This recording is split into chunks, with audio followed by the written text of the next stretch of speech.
So Gallup has done polling and found that actually climate change was the most divisive issue, political issue in the United States.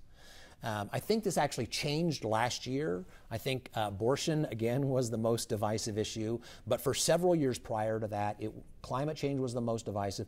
And actually, it is still one of the most divisive issues. And that is not a good scenario if you're trying to get people to come together to address the risk, because people don't even agree about the risk. So then you say, okay, well, how can we deal with that? So one of the things that people commonly say is, well, we'll teach them. We'll give them more information about the risks of climate change, about how climate change works. But what research has shown is that the more people know about climate change and climate science, the more they use it to reconfirm their biases. So rather than bringing people to the middle to agree, it actually makes them more divided. It pushes them to the edges. And it has now become sort of part of a political symbol of, where you are politically.